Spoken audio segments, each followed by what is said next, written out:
It's 9:30 in the morning. It can't be dinner. 5:30, 6:30, 7:30, 8:30, 9:30. I've been up waiting for 5 hours already. It's not dinner. There's just no way. We're not classing it as dinner. I've had a salt and pepper chicken sandwich, and I've got a bag of McCoys waiting for me after the pod. A sandwich at this time of day is diabolical. We are live, by the way. Good morning. Good morning. Morning. How we doing, party people?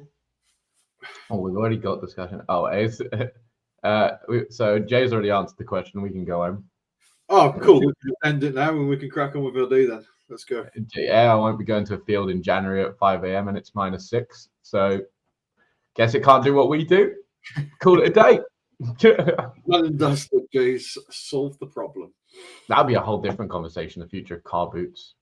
Or will they exist forever? Or will they go out? Will they die off?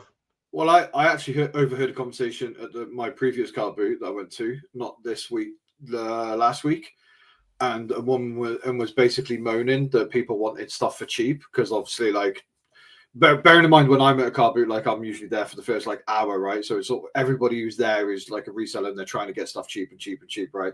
And she basically was like, "Oh, everybody at car boots wants everything for fucking nothing, blah blah blah blah." She goes, "I could chuck it on Vinted and get 3 or 4 quid." She goes, "It isn't worth my hassle getting up at 4 in the morning." And I was like, that could be the reason why car boots sort of die out a little bit, because Vinted is becoming so prominent. What age rate? At what age do you think you start, like the average? Okay, what do you think the average age of a car boot seller is? Oh, in my head, it's 35 and above.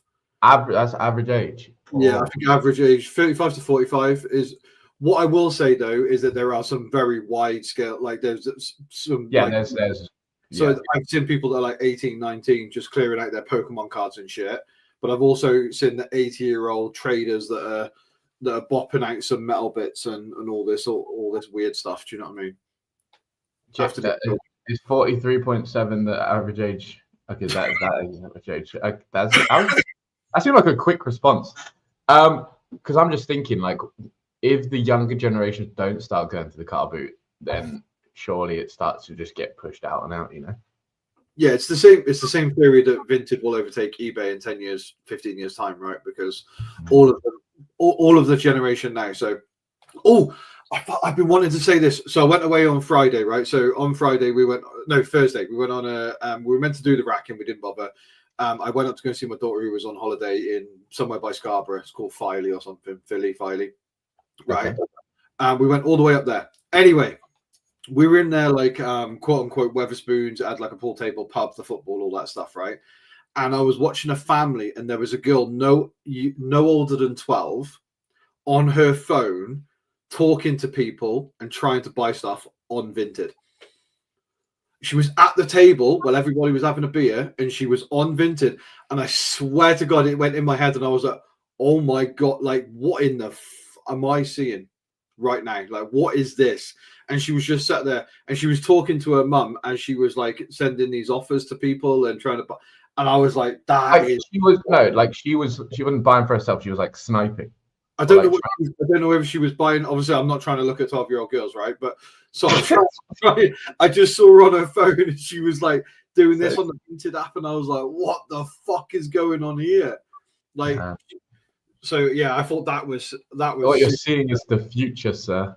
Yeah, I think that's where it gets like interesting, because car boots are an older generations of. You're close to John, apparently. Yeah, so we went to Filey by Scarborough somewhere. That's the future. I thought that was super interesting, and like you said, right, like that generation now, realistic. So this is another one as well. Is that my mum used to buy. Her name on eBay was like Vinted, eBay Queen, right? She used to buy anything and everything she possibly could on eBay. And at the time, she would have been in her late 40s, like close to early 50s, maybe, right? No, it would have been late 40s. And now she's literally just opened up her own Vinted account to sell a few bits and pieces and buy stuff. So it's a really interesting concept now. Not that that's a topic for today, by the way. We are good. Anyway, we'll intro the topic today. As it says in the title, so this was, I think this is you suggested this, and also when I was at eBay as well, this was one of the questions they asked me or similar to it. So I guess it's kind of in their eye at the moment, which makes this quite interesting. But today's topic is AI, and obviously AI's role and what it's in, what we think, what everyone else thinks. I think this one's very interesting to hear what everyone thinks and kind of their own interpretation of what it looks like, because there's so many different avenues and like ways AI could affect anything, right? Like we don't realistically know what it's gonna look like, but I think it's interesting to speculate and talk about like almost what we want from it, right? Like if you're gonna look at AI and it's gonna be inevitable, how do you want it to impact what you're doing, and what do you want to get out of it without it ruining everything? So to start with, I thought we'd basically talk about the current things we've got available to us. So, for example, what eBay has to offer, which is questionable. So at eBay, they asked me, I can't remember how they exactly phrased the question, but just like, what do you think of AI in, the marketplace or whatever, and AI tools and features and stuff like that. And I told them what I thought of the first one that comes to mind, which is the AI descriptions. Literally, I think I told them it was shit. I literally think verbatim I told them it was shit. And it didn't make any sense. It was completely overdone. I think a few people have played around with it. Have you actually used it for anything? So when it was first introduced, I used it, and I was like, "Oh, this is quite cool," because it's given like this.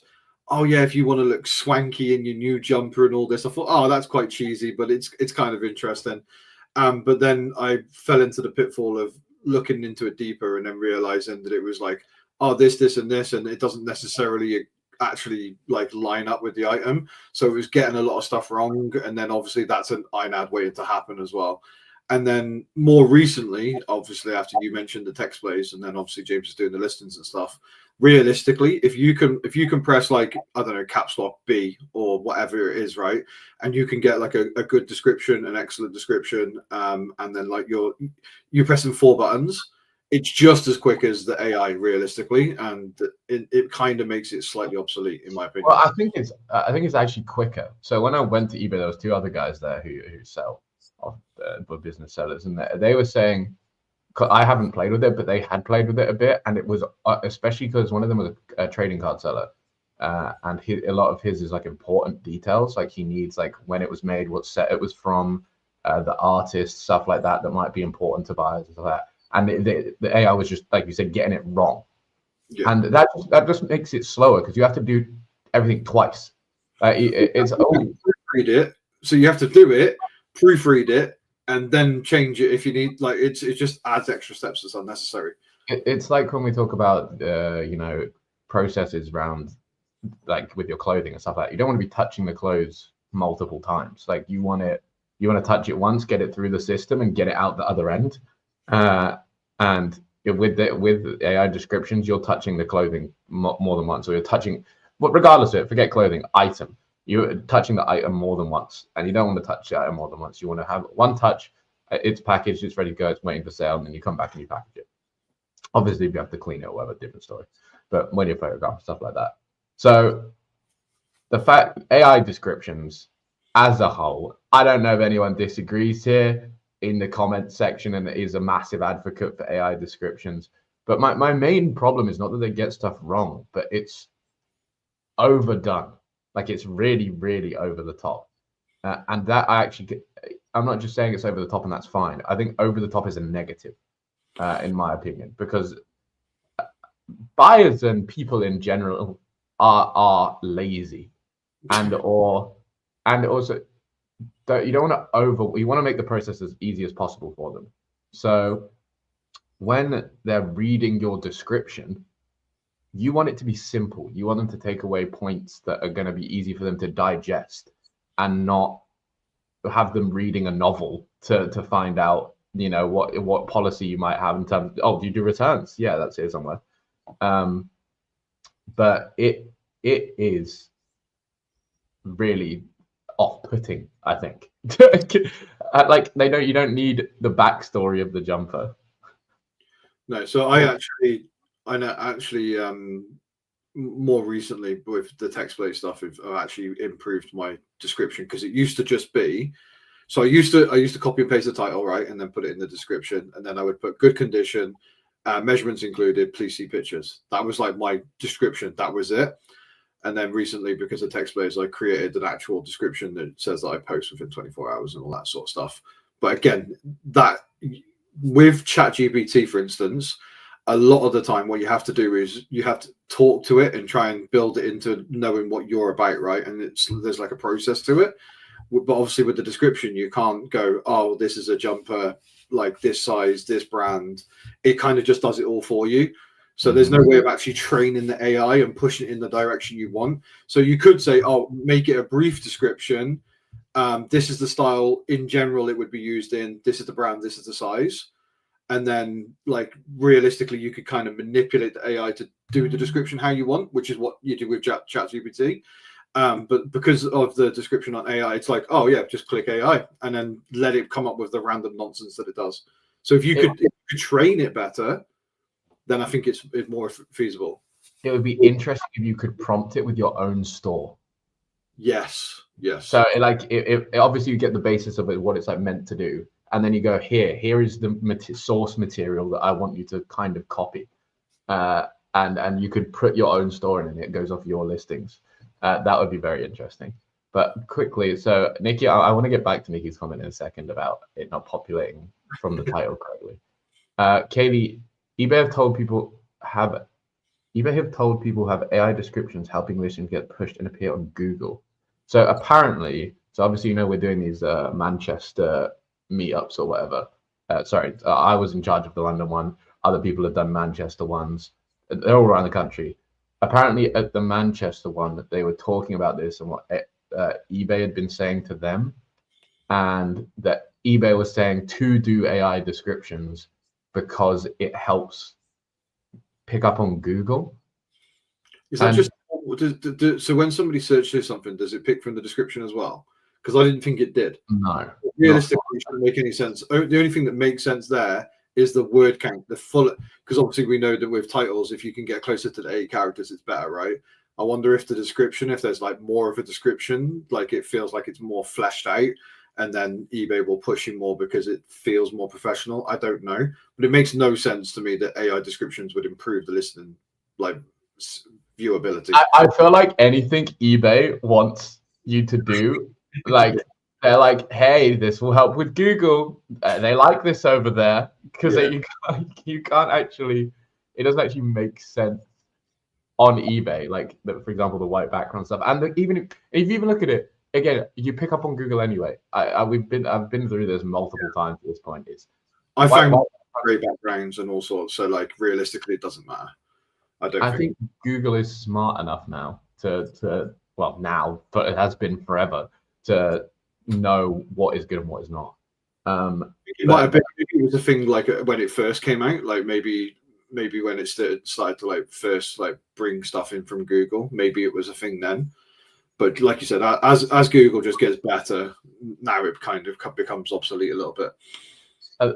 Just for reference, right? Like when I was at eBay, when I brought up the descriptions, they like laughed.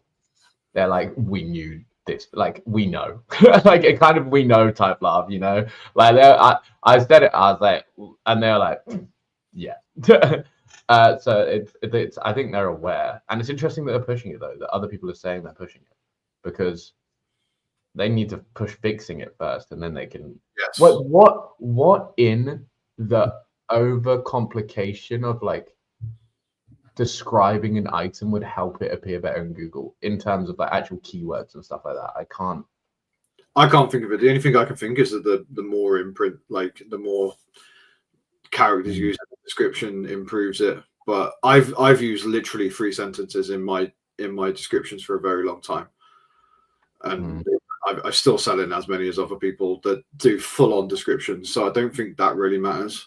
And a lot of people read it. Like who's going to sit there and read a 14 paragraph novel from fucking AI in a description when they're trying to buy a jumper? I can't get people to look past the 5th photo. I can't. What do you mean? I've got measurements picture 2 and 3, and people still just message me and go, "Have you got measurements of the pit to pit, please?" And I'm like, "It's fucking there."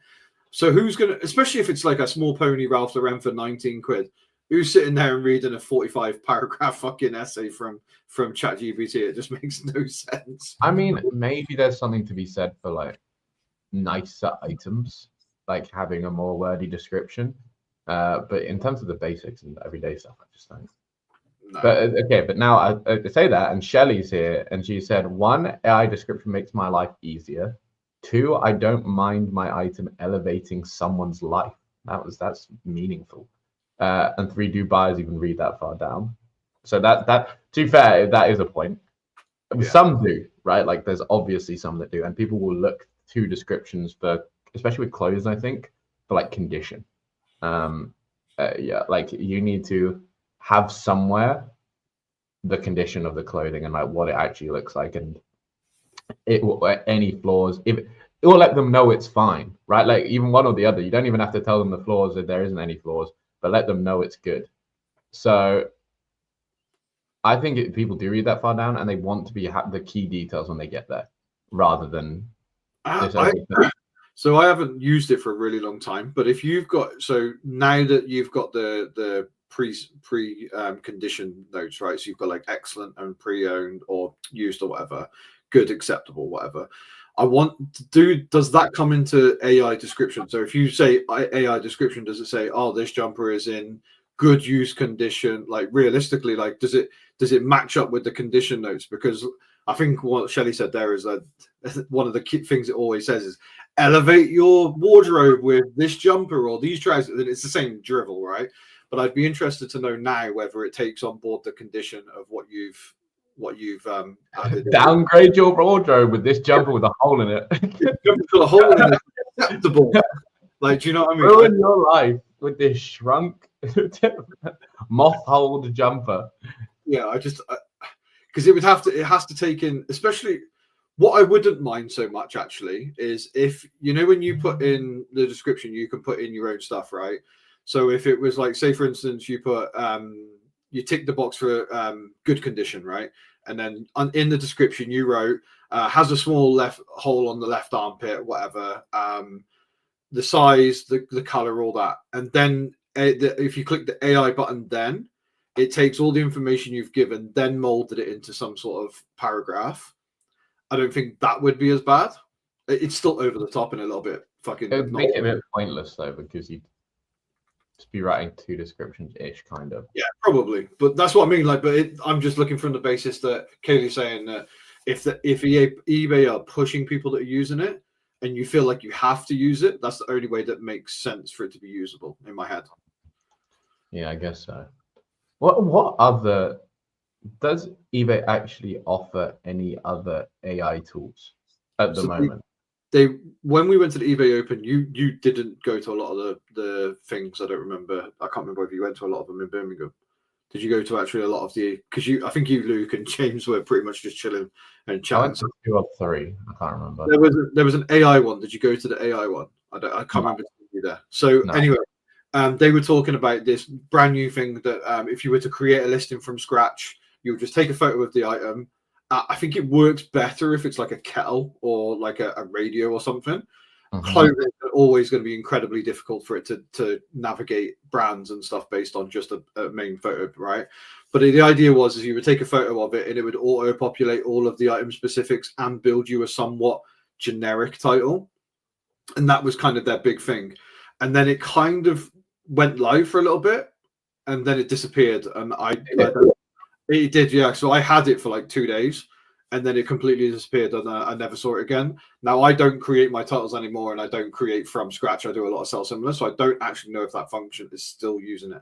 Like if it's still there. Well, I guess no, because that's not the same actually. I was gonna bring up the fact if you do create a listing from scratch, then you can search. You type into the bar and give it a prompt, and then it will show you similar items. But that's selling similar. That's not anything to do with AI. But this is something that I've just looked as well. Kaylee and Jay there's a search description tick box. How many people tick that? I don't know. So in the filters, I'm guessing next to like advanced search or something like that, you can search descriptions. Oh, really? But I would love to see the percentage. Yeah, What? that's more advanced. Like proper eBay nerd that knows that that's a thing, right? Like the Yeah. casual eBay buyer, like a Vinted buyer, isn't going to be ticking that box and looking for it. I don't think. What would you even be? What? Okay, someone's selling or buying. What would they even be like? They're only going to have this in their description, so I need to make sure I search the description. I can't think of things that you'd really Something that's going to elevate their wardrobe. I think that's the elevating jumper. that's going to elevate my wardrobe. So that is interesting. So that is a good point. And maybe Google does that automatically instead of having to tick a box. It will like be like pulled from your description as well. So that could be definitely be a reason as to how it works. Again, what are you going to put in the description that's not already the important information in the specifics in the title? Yeah. That is going to change how someone finds your item. Like I can't. Like unless someone's literally searching for like beautiful jumper type thing. I don't exactly know what the point would be. So one of eBay's things that I was talking about. So I had a rep for a little bit when I jumped on this like pre-love partner program, like Vibe or whatever it was. And one of the things that I said to them was that it's just because I was trying to be brutally honest. This woman didn't care, by the way. She couldn't have given a rat's ass about anything that I wanted to say to her or anything like that. All she was doing, her main sole purpose of that like 10-week course, like once a week, was to try and tell me to promote more. That's all it was, right? It was a constant vibe of that. But I was saying to her, like, you know, people are just like, they're so annoyed with the extravagantness of the app, like the platform. It's stupid. You got to fill in this and this and this and this. And what she was basically saying was that long term, they understand the item specifics are like that whole point, and what they were trying to do back in the day isn't as relevant now as it was. Like it's over complicated, right? But what they said was until the eBay go, right, we're going to put 70 billion pounds into building a whole new platform, which is what they would have to do. The only thing that they can do now to improve our experience, like listing, is to get AI to fill it in all for us so that we don't have to do it. So it automatically populates. That's interesting. That's the only way we can do it.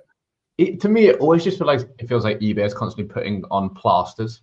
Like, yeah, exactly. Instead of like doing the surgery to fix the wound, they're like just like sticking plasters on it and being like, hey, look, this works. This will hold for a bit. And they say like it would cost them 70 billion pounds. It would not, right? Like I think the research and stuff like that, but that's stupid because how much does it actually cost to fund to build like a high level website nowadays? Probably towards maybe if you really want to push it, hundreds of thousands. Like for a proper top end. The main issue is the servers and having all of the information. So they would have to start eBay again and have it from scratch. Everybody is the same, so everybody's account is wiped and you start again. That's kind of the vibe of what they would do. So they have to do the whole thing and just start from scratch. It would be a completely new platform. But to get all of the data over, all of the servers over, and all of the information over, whilst not delisting, how many items do you think are listed on eBay right now? It's billion. It's probably billions, right? Like it's so many. Imagine having to transfer all that data to a whole new site. But then not only that, but each of those individuals items is going to have information that it no longer needs on a current website. So the actual when we criticize eBay and stuff like that, they are not going to make changes unless their market is significantly dampened. Now Vinted is doing a good job of it, but it's not doing anywhere. It needs to be tenfold before they start going, actually, let's pull our finger out of our asses and change it all. It's just I don't know how it works technically in any way, shape, or form, but in my head it works. Oh yeah, for sure. In my head, they would do it right. If it was a case of, all right, guys, let's just build a new website and transfer all the data over. That's what I'm in my head. It's like getting a new iPhone. I scan the little code, all the stuff's on the new iPhone. Good day. But imagine your iPhone takes what, maybe 5 minutes to do. Now imagine the amount, like the pitiful amount of data that's on your phone. It takes 5 minutes. Imagine the amount. Pitiful, but yeah, sure. imagine the amount of data that's on eBay as a whole platform. I know. I get that. Like sure. They're just not going to do anything. So all they're going to do now, what I'm going to say is, they are going to push AI and literally just cram as much AI in as possible to try and make our life easier. But it's just not going to work. The clothing sellers won't work. Just for quick things that you can, other quick things that you can use there. Like, although we just ranted about descriptions, which isn't even worth ranting about because everyone knows what the descriptions are like. But other stuff that you can currently use do on eBay with AI is probably outsourced AI, right? It's not on-platform AI that people. There's no other real tools right now that eBay are offering that is massively AI backed or anything like that. But I think there's a lot of cases to be said for the utilization of ChatGPT and other like things like that. And Kaylee's throwing up in the comments about people using it for keywords. But I have done that and done that in the past, and I assume it will probably get better as well, in my opinion.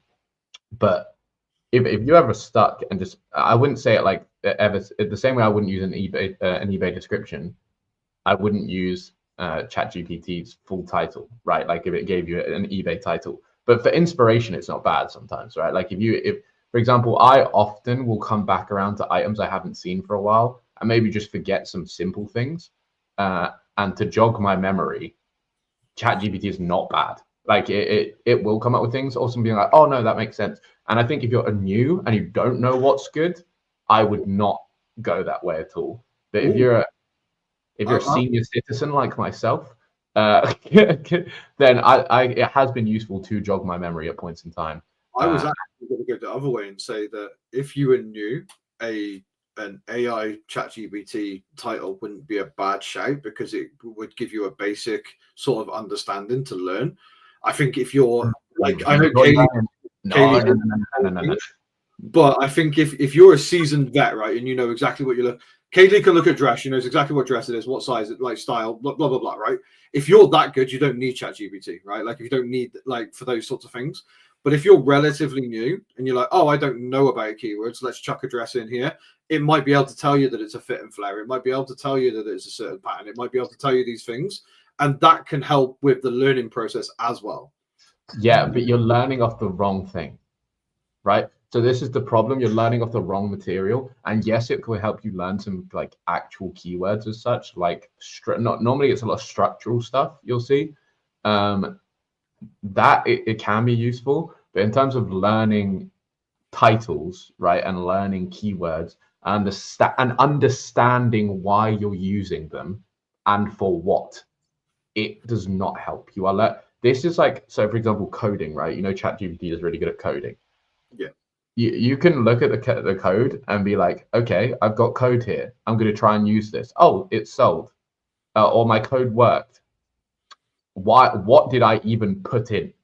What code did I even just use to make this work? That's what in my head using a title as a newbie is like, because you're putting in this like structure and words and you have no understanding of them or what they're meant for, and you're just hoping it works. And sometimes it will work, and that will give you a false feedback that, oh, this may have been good when it won't be, but the item sold because it's a good item. And if you're not learning off the right things and you're not putting the effort into learn, then you're never going to get better yourself. So I would I think you have to get to the point where you can differentiate information first, and then you can use it as a bit of a prompt every now and then. But realistically, still, you want to learn it yourself. And to do that, there's like a right way and a wrong way to do that. And I think going through ChatGPT, yes, might give you some keywords, but I'd say you could go, get the book or whatever to learn that sort of thing rather than. So you would have to pair it together with learning. So you'd have to learn and use ChatGPT and then work out the difference. So if you use ChatGPT to find like the style of a dress, for instance, then type that style of dress into Google and then work out what that style, because you might not recognize like the shape of the dress. Like I think Kaylee was talking about A-line dresses, right? And not really knowing like before, but if ChatGPT comes up with A-line dress and you go, oh, so what is an A-line dress? What does it represent? And then you can use Google to go, oh, so this is exactly what it means, etc., etc. So if you compare that with something else, then maybe that's the way to do it in the long term if you want to be more like try and learn and stuff. And Kaylee does have a point, like it does make you lazier. 100%. But sometimes it's not. It's the whole smarter versus harder, right? Like I used to go to charity shops for 9 hours a day, and now I spend a lot more time on vintage sniping because guess what? It's just more efficient. I mean, the whole world will get lazier with AI. Yeah, like technology as a whole has made people lazier. Like that's just the way it is. The more things you can take out of someone's life, the laziest society is going to get. And if you ever watched Wall-E, if you ever watched Wall-E, the Disney movie or Pixar movie. No, no, do you want me to do it in the accent? Wall-E, that thing? No, never watched it. In that, basically society's progressed where robots are just kind of doing like everything, and these guys just float around fat as fuck in chairs and don't leave, don't walk or stand. They just float in their chair and do nothing.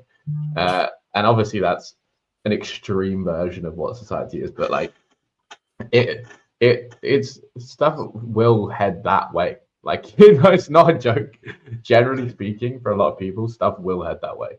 But okay, so ChatGPT for that, hit or miss. I think the things where it can be used for are marketing type things very well. So for example, writing newsletters. If you need, especially if you're one of those people, Tasha's kicking off because she's watched Wall-E and you haven't. No idea. And yeah, so realistically, marketing materials, if you need a quick thing for a newsletter, because newsletters, like they've got to change, you've got to put some spiel in them.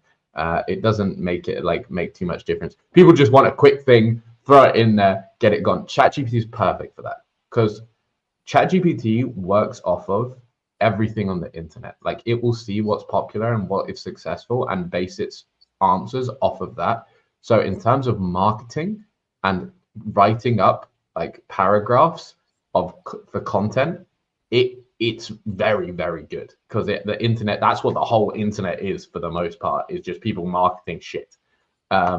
So I think if you want to throw in a quick thing for a newsletter, or even if you want to write some spiel for your own store, right? Like, about something, or can you write me like a promotional piece for this, whatever. I think you can use ChatGPT really, really effectively there and bring that in. And I think that's pretty much going to do you no harm. Especially if you weren't going to do it at all anyway, right? Like for me, I wouldn't have done it anyway. So that making that step easier is better. But in terms of other things, like eBay asked, what would you want an AI tool for? And I didn't have that many answers at the time because the only thing it really came back to me is listing. Yeah. Like what I was going to say then, with the title, is there a world in which, because what a lot of people will do, right, is they'll put a picture of something into ChatGPT and they'll go, give me keywords based on search engine optimization for eBay, title, structure, etc., right? Like that. Is there an argument that if we were to type in the type, so go into the title, have an AI, like a title generator for AI and a normal title generator, and then obviously anybody who wants to use the normal one can use that. But from an AI perspective, instead of giving them a picture, just write, this is a toast tunic dress, size large, navy. Give them that, and then if he was able to take all of the best sold category items and take all of the best keywords, the ones that got the most sales, and then just apply them to your title, that would be the best way to use any sort of like generative AI for like. Yeah, it'd have to be able to really clearly differentiate like what is the same as your item and what isn't. Yeah. Because if it started just putting keywords from stuff that actually wasn't, like, obviously you can go to the top sold toast bits and they're all different. And they look different. Like tunic dress, denim, then obviously it's all going to be relatively the same. Yeah, I get you. I mean, that would be good. Like, I just firstly, before all this, love to know what keywords actually work. Like what is some information on like keywords in general without having to look it up too much. But I also just want to go back to it because we've gone a bit past it, but this is fantastic. Could you put AI description white text so you can't see it, and it will be picked up by AI readers. People do this with CVs at the bottom text with all the buzzwords that they're screened out. Like people also do try to do this for word count on like exams and stuff. You put it all in white and you just add extra words in so the word count looks right, but realistically you're well short. But this is a very interesting idea. If you want to cover both your bases, boom, you're good to go. So that's quite funny, Andy. I like that. Now, the future, right? I've actually got a bit more on the present, but the future, right? And kind of what they can do, because they asked me what I wanted, and I think the future is a very different place, and what could come is very interesting. The main one to me is listing. Like the main AI thing they can do to make eBay a million times easier and faster and better is do a whole listing for you successfully. And Sarah said this earlier, I think it was Sarah. Right now, they can't even auto-populate item specifics right. And it does my head in. Like I said to them, I was like, I wish it would just fill out the item specifics.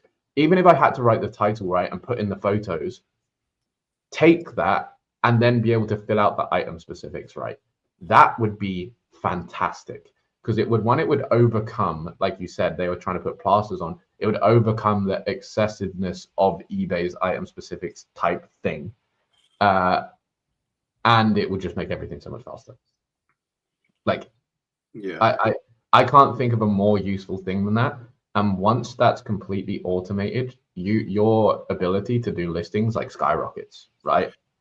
Yeah, but do you think what Katie's saying there, which is once they are able, so if, for instance, I'm an average Joe and I buy a nice dress or whatever, and I get it from a charity shop and I want to list it on eBay, if I can compete with somebody who's been doing eBay for 10 years in terms of structure, item specifics, keywords, the lot, then the only differentiation then is pictures and price point. So is that then, if everybody can create the same quality of listing, does that then create an item thing where it's just a race to the bottom and then whoever prices cheaper sells first? This is why I said this to them in the thing, and I think AI is scary because of this. Is for us, once someone creates the auto lister, the main, you're right, it's not going to be necessarily a race to the bottom, but the market could get very saturated very quickly. But what actually happens is like behind the scenes from that.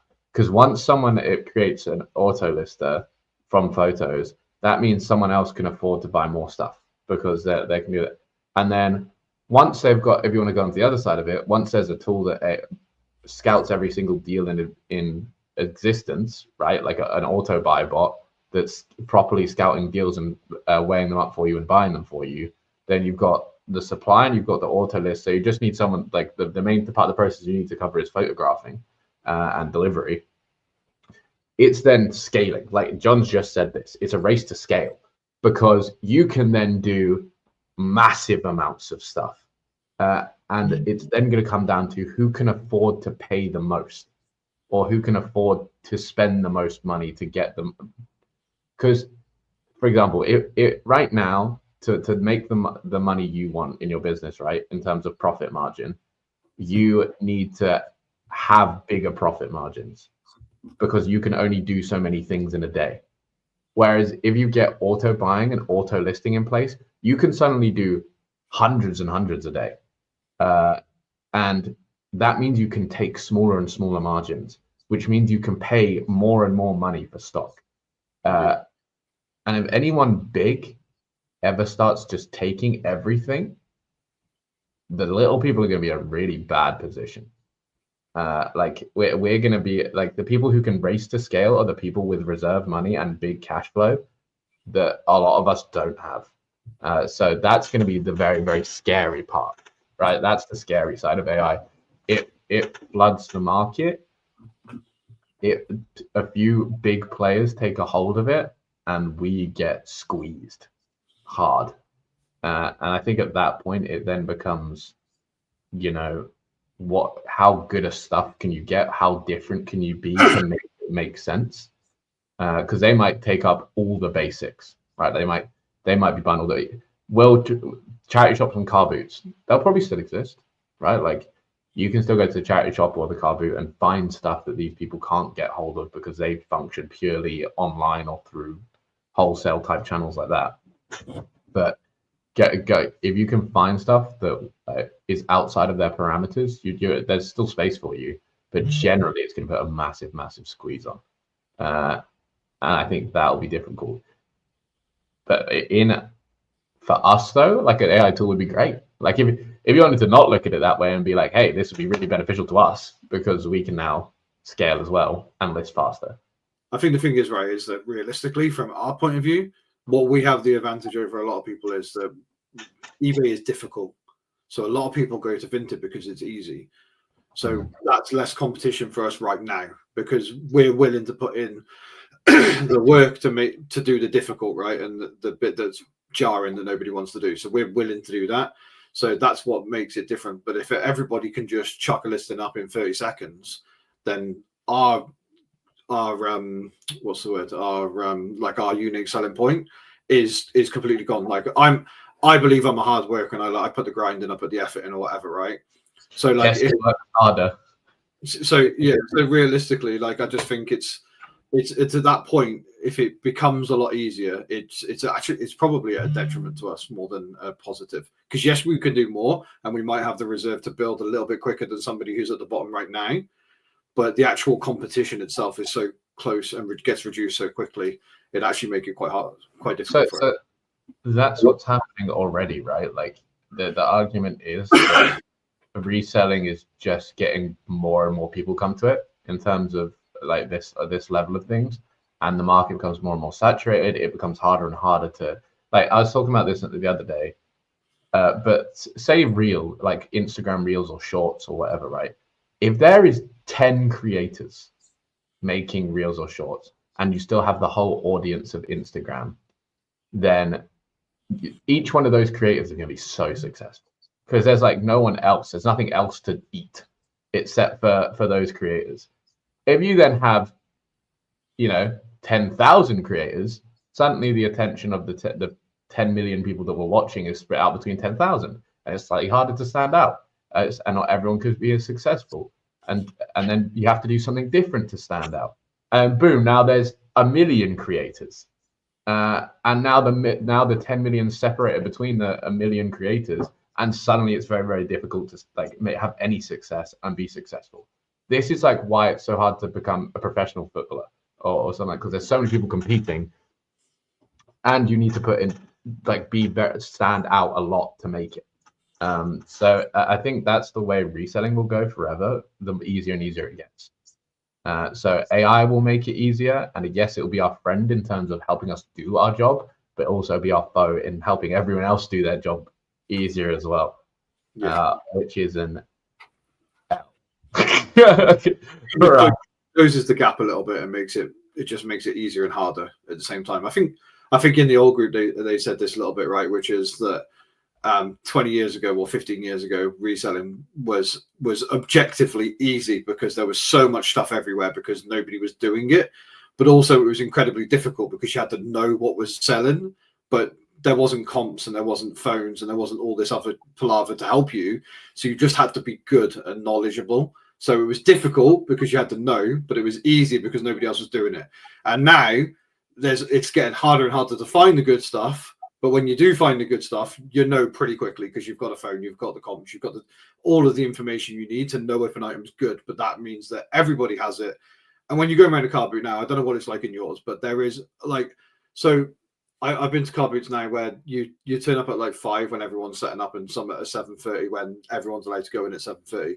I've decided I fucking hate the ones where everybody goes in at 7:30 because you go past one row, and because 90% of them are resellers, you go through one row, it makes it very difficult once you've done that one row to get anything else for the rest of it because everybody else has done the same thing as you on that row. Whereas early in the morning, it's a little it's dog eat dog, right? Everybody's turning up at different times. You've just got to be the one to get the right table at the right time or whatever. And that's because it's so easy now. Like I said this before with electricals, you type in Sony DHP 57,000. I'm getting all of the comps on that ASAP, and it's so quick. And I can determine whether that £5 worth 50 quid or 12 quid within a minute. whereas Yeah.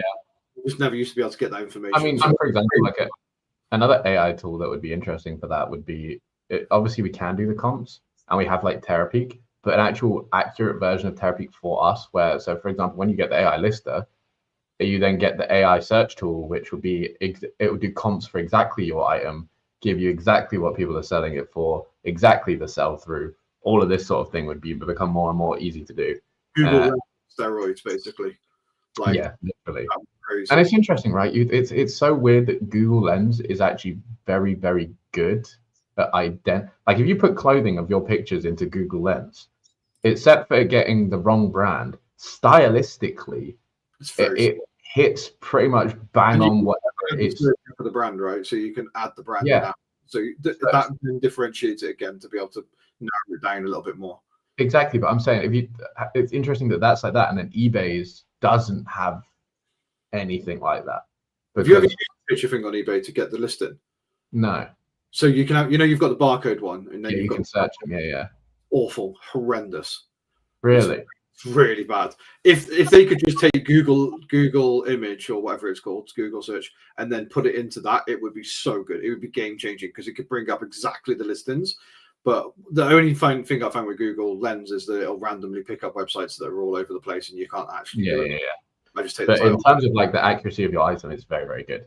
I tried this with DVDs. So I actually took a picture of a wall of DVDs, and my idea was, I wonder if ChatGPT could differentiate the titles and therefore give me, using eBay, whether they could differentiate any valuable items in there. So I took a screenshot, like, because obviously there's about 100 DVDs in any like store, right, a charity shop. So I took a picture of it, sent it to ChatGPT, and was like, "Can you find anything in here title-wise that would be valuable on eBay over £20?" And I tried that, and it went, "We can't read the titles." So what ends up happening is you have to keep putting the image down smaller and smaller and smaller until you get to 3, and then it gives you some kind of like information on it. But if it could differentiate text in a smaller vein, like that sort of thing would be crazy. Imagine Google Lens and you just take a picture of a whole wall of DVDs and it can just work it all out. That'd be again, books. Yeah, so if you could get to that level, but then again, everybody does it then, right? Like, and that's when the competition becomes harder. That's cool. That's cool that you thought of that as well. Yeah. I would not have thought of that. That'd be so, imagine how game changing that would be, just to walk in and go, right, here's 150 DVDs. I don't have to do any research. Yes, it will make me lazier. Okay, I understand. And it gives, I don't have to put the knowledge in. But in terms of being a business and trying to make money and doing it in the most time. Yeah, absolutely. But then, so Shelley brought this up about Music Magpie, right? And books, and this is for clothes, it would be like the competition of Music Magpie or World of Books for media. Music Magpie kind of allows you to do that with scanning each code, and it will give you the information straight away. But if Music Magpie could then do that, like they're even more crazy. Yeah, and it just gets worse and worse. But Thrift Plus, I thought people like Thrift Plus will be in the front running. But and I think the other thing, if you really want to talk about it, is the same way YouTubers or celebrities or influencers or companies get pitched ideas, right? The big people get pitched ideas. If people come out with AI tools that they think could help a business, they're going to pitch the big companies first. They're going to they're not going to pitch us. They're not going to be like, "Hey guys, we saw your podcast about AI. We got a sick tool for you. Here you go." Maybe, I mean, one day. But they're going to go to the big companies with a lot of money to spend and where it'll make the biggest impact and be like, "Hey, do you want to use this thing?" And they're like, "Yes." And then they're the first people to get into it. They're the people that are the scariest to get into it. And we're in a worse position. Like, it's going to come to us later down the line whenever they release like a lowly peasant form. That's what we'll get a hold of. But I'll be interested. So John, you put the opportunity or danger comes from private equity. In what sense? Because in my head, I have an understanding of what I think this would be. What do you mean by that? If you chuck another one, I'd be very interested. Other things that the people I've heard people use ChatGPT for and stuff like that. I think people are underutilizing it now for a lot of things. Like, it's much more capable now. And the other thing here is, you know how when computers came out, right? And I can't remember who was saying this the other day, how computers came out. There was people that like were slow to adopt. Like there was the people that jumped in and were like, I can see this, I'm gonna use it. And there's people that were scared of it as well, and they didn't really use it. And then a lot of people ended up becoming technologically unsavvy, like not like the people that were slow to adopt and can't really function stuff even now. I wonder if that's going to happen again. So for right now, me, you, we're not really using AI that much, in my opinion.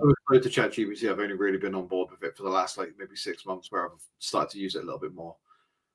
Yeah. So but there's kids, and the kids right now and teenagers and stuff, they're using it loads. Like people that are really using it are using it more than Google. It becomes their main search engine. People are having full-on conversations with it. I think the number one use for AI right now, or chatbots, is therapy. People are like talking to it as a therapist on like day-to-day interactions and stuff like that. That's what I believe anyway is the number one use for it, which is crazy. And that means people have used it and deemed it like emotionally intelligent enough in robot form to help them with their issues. And then on the business side of that is to have high level business discussions with the bot, right? So take an idea to it, get into the talking mode, and actually discuss and run through, hey, can you challenge these business ideas and help me develop a plan to successfully, enter this market? What do I need to set up? How many people do you think I need to employ? What strategy should I do? And they're having this, and you can tell it to challenge you in a certain way. You can tell it to conversate with you in a certain way to make you think better. Do you think that because you're with ChatGPT in general, right? You're tuning it to what you want, right? Is there not an element that it just mirrors what you say? And like, so if you're like, oh, look at it from be a positive, like, whatever, and then you bring up a crap idea, does it then positively try to outlay some good responses because you've trained it to be positive? Like, so does it ultimately? This is the issue: is if you're going to tone the ChatGPT to how you want it, sometimes it just becomes there's potential for it to become an echo chamber of you just agreeing with what the thing with ChatGPT and stuff like that is that you don't train it as such, right? Like it's trained in the background. The things it does do, which is very scary and a problem now, it's actually a recent thing that's massively occurred. Again, there's a guy I like to watch who's very interested in this stuff, so I keep on top of it a bit. But one, it will, what code switching is. So when you're around certain people, you change how you talk, right? Do you not know that? Like, so for example, if someone doesn't swear at all, sometimes you will automatically, there's a lot of code switching is basically if you enter a very posh people, better, you articulate better, you start to present yourself. Or then if you go to Roadman Central, suddenly you're throwing out. Okay, yeah, I know exactly what you mean, and I do it quite often when I go with my mates that are more successful than me. Yeah, I start talking more eloquently and stuff like that. Yeah, for sure. So ChatGPT is doing that. So whoever is talking to it, it is adapting to how they're speaking and speaking to it back in the same way. But the thing that's really, really bad is it's gotten overly complimentary. So it will gas you up. It's realized that humans like positive reinforcement and affirmation of who they are. And you can say anything and it'll be like, that is a really smart idea. I can't believe you've thought of that. That's incredible. You've got a game-changing way of thinking. And people have tried to call it out and say, you are like blowing smoke up my ass right now. Chill. And it's like, you're so smart. That's right. It's so impressive of you to notice that I was doing and the reason it's done that is, and realistically, the problem with stuff like this is it's all going to become it's like a customer retention business, right? The more you can get them to use it, the more they can stay on the platform. Like right now, with people using it for therapy and chatting to it all day, like Shell has just said I don't know how serious you're being, but my new bestie, Chat GPT, people genuinely are forming connections like that with it. And the more they can keep people on the platform, the more money they're going to make long term. And once marketers get a hold of that, like anything like that comes in, you're fucked, because Yeah. you can or like political swaying, Yeah. anything like that where it can like it's got the Shell's just all on board. Shell's like flatter me. I don't give a fuck. Let me know I'm great. I'm just gonna live my life. I need to find the talking one because I want to start talking to it a little bit more. Well, you can talk to ChatGPT, the normal version. There's Oh, can you? Yeah. What voices back to you? Yeah. It'll you can speak back and forth. Okay. Anyway, yeah. Back to business in terms of stuff like that. You can use it to develop business ideas or think through things or figure out new ways of doing stuff, and it's very, very useful for stuff like that. And people are doing it now. Like you can do that with it now, and I think it will only get better. The only problem, so for the moment, I've also heard that it's hit kind of like a wall because there's no more data to put into it, right? Because again, like realistically, ChatGPT is like a glorified web scraper, right? It's a fancy web scraper, and all it does is all the input it has is just information from the web. So there's no more data to put into it. Like yes, there's no stuff coming out, but it's not different. So it's kind of hit a wall of learning the max it can. So I think it will slow down a bit, and you might be able to learn from people as you go along. But people are who made the web, so it's already kind of got that in there as well. But it's kind of hit a wall, and I don't know how much further it will go in that sense. But in terms of using that sort of power to make tools, I think there's a million and one ways to come. And I think, like I said, like obviously the listing side's crazy, but if you get the buying side sorted as well, there's already bots that do that, right? There's things you can code bots to scrape the web for deals. I know there's bots that scrape Nike outlets. ASOS do sample sales every now and then. I know bots that do that currently, so they'll scrape, find out where the deals are, and as soon as the deals go live, they notify you, and you can act on those like pretty quickly. It's the same with drops, like when like, for instance, Childish, obviously is something I like, but they do drops and stuff. You could have a bot tell you exactly the moment they drop, and maybe even potentially auto buy like X amount in X size or whatever. Like you can get all of this going, like, and if you can do that on a mass scale, like the scale's wild. Like you could really go to town. Imagine like 10 resellers put all of their cash together and we're like, right, we're going to build this bot that's just going to scrape every deal possible, and we're just going to buy everything en masse. Like it would be crazy. You could take over quite quick, especially on the online forums, right? Like you could really take over.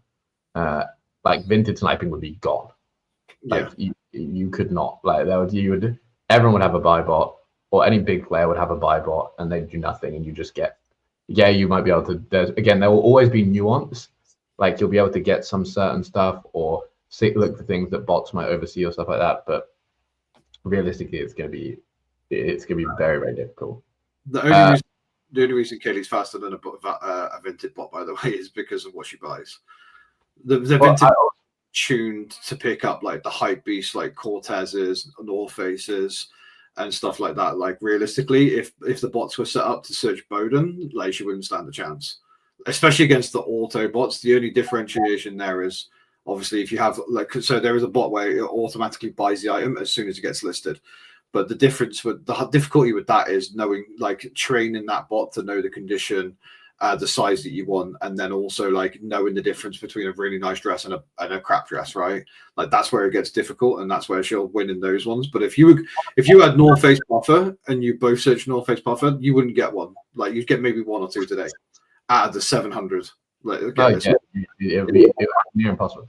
The other thing, right, is I asked John what he meant by private investment. Oh yeah, investing in AI to create the next super reseller. Great if it's you, bad if it's your competition. So that's how I view it as well.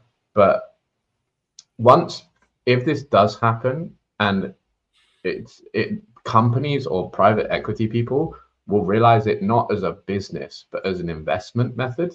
So for example, right now, a good investment in for the average person in like in the stock market or whatever is like 7 to 12% return on investment per year.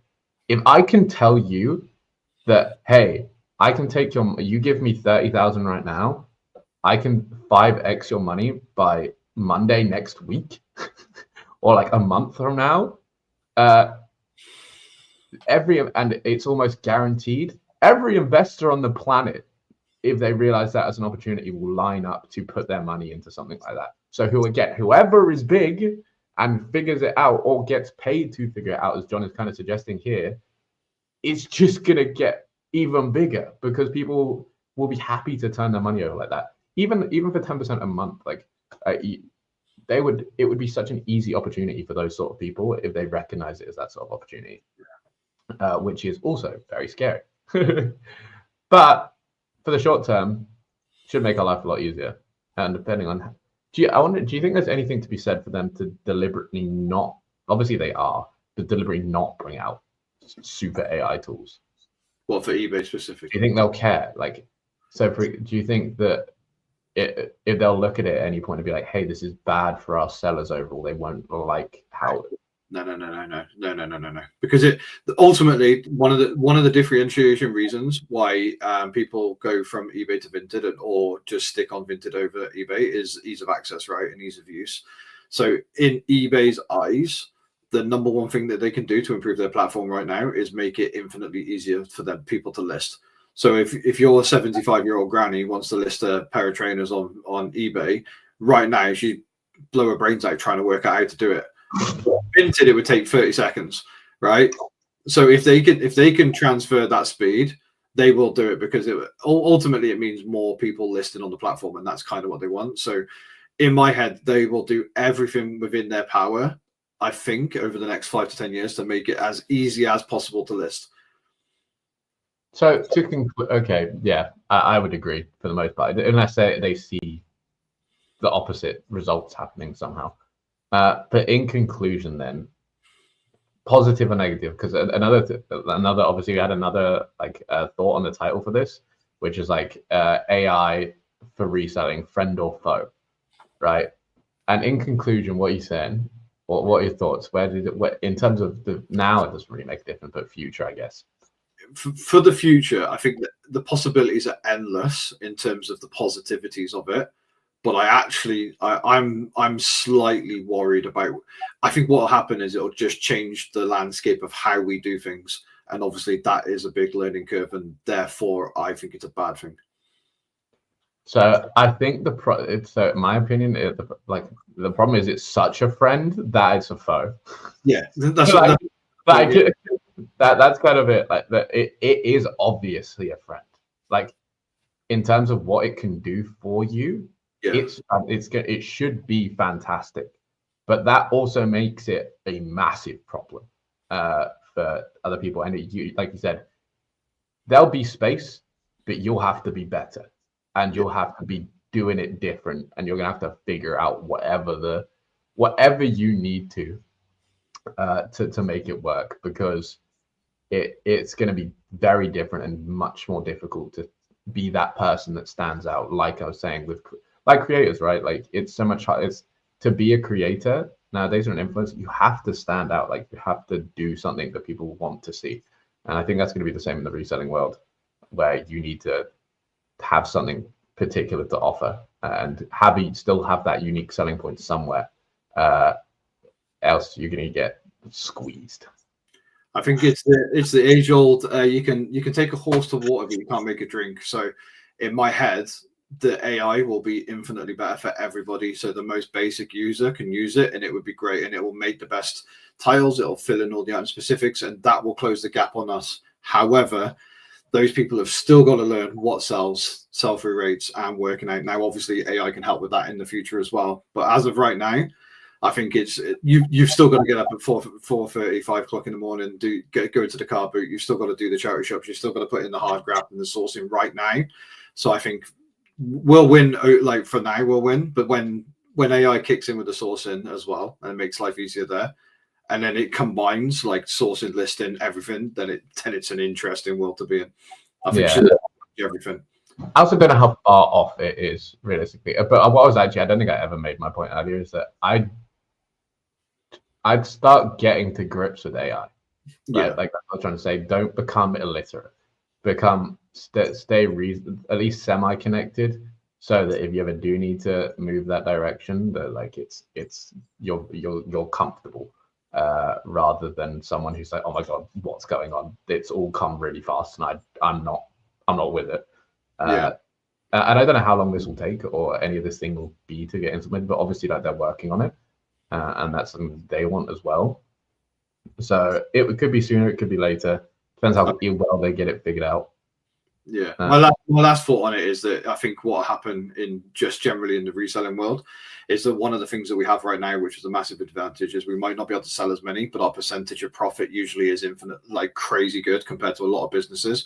So what I think will just happen, like you said, if you're doing it en masse, you can just afford to take a little bit less and a little bit less. And I think Tesco's run off like a 3 to 4% profit margin, just in crazy scale.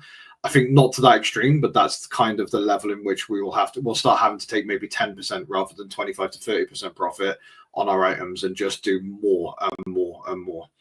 Mm. Yeah, so we'll see, but don't fall off the wagon. In other news, if you are here and you're part of the Reseller Group, actually that's right. We put out a little live call on Friday last week, so if you haven't seen it, go check it out. So I thought it was a really fun call, to be fair, quite entertaining. Even if you just want to watch for entertainment value, go ahead and check it out. Let us know what you think, and enjoy your bank holiday Mondays. I'd say. You got anything else, Simon? No. Lovely. Robots are coming. Thank you very much, people. And Andrew.